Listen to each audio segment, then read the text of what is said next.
એવું છે કે તમારે આ જે મેઇન અને મોટા મોટા તમે ટોપિક્સ લો તો એ ફોરેન અફેર્સ છે કે ભાઈ એક્સટર્નલ અફેર્સ છે, સંરક્ષણ છે, ઇન્ટરનલ સિક્યોરિટી છે, મહિલાઓને લગતા પ્રશ્નો છે. કારણ કે તમે આજે એનસીઆરબીનો ડેટા જુઓ તો ક્રાઇમ તો રેટ વધતું ગયું છે, એટલે સશક્તિકરણ તો તમે બાજુમાં રહ્યું, એ તો તમે વાત કરતા જ નથી આજની સરકાર. અને ઉપરથી આ ઉત્તરોત્તર આ બધા વધી રહ્યા છે.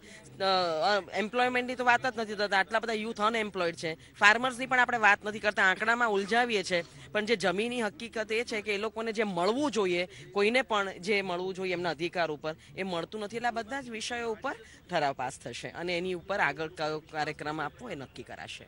લોકસભાની ચૂંટણી પહેલા ગુજરાતની અંદર જનસંકલ્પ રેલી, જ્યાં 4 નેતા પહેલી વાર સ્ટેજ શેર કરશે, ક્યારે અત્યાર સુધી બન્યું નથી, અને લગભગ તમામ સંબોધન પણ કરશે. પ્રિયંકા ગાંધી ખાસ સંબોધન માટે એટલા માટે કે સક્રિય રાજકારણમાં આવ્યા પછી પહેલી વાર જાહેર સભા સંબોધશે, અને એ પણ ગુજરાતની ધરતી ઉપર.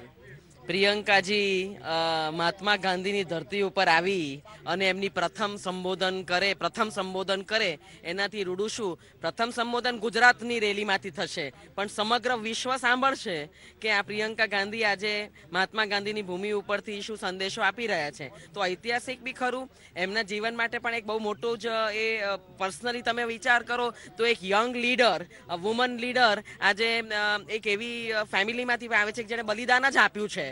પિતાનું બલિદાન, ગ્રેન્ડ મધરનું બલિદાન, અને તમે જુઓ તો એ ફક્ત દેશ માટે સમર્પિત છે અને આજે આવ્યા છે રાજકારણમાં અને આજે રેલીને સંબોધશે. તો ગુજરાતની ભૂમિ ઉપરથી જે સંદેશો જશે મને લાગે છે ચોક્કસ એક નવી ઉર્જા લઈને આવશે. ખૂબ ખૂબ આભાર બેન આપનો. તો ગુજરાત કોંગ્રેસ માટે આજે અત્યંત મહત્વનો ઐતિહાસિક દિવસ છે, અને અમીબેન યાજ્ઞિકે જણાવ્યું તે પ્રમાણે પ્રિયંકા ગાંધી આજે જાહેર સભા પોતાની જિંદગીની સક્રિય રાજકારણની સૌ પહેલા સંબોધશે, જેને તેમના કહેવા પ્રમાણે વિશ્વ સાંભળશે, પરંતુ વાયા ગુજરાતની ધરતી ઉપરથી. એટલે ગુજરાત ઉપર ફોકસ કોંગ્રેસનો ચોક્કસ વધી રહ્યો છે. કેમેરામેન વિજય ભરવાડ સાથે હિરેન રાજગુરુ, સંદેશ ન્યૂઝ, અમદાવાદ. કોંગ્રેસ પર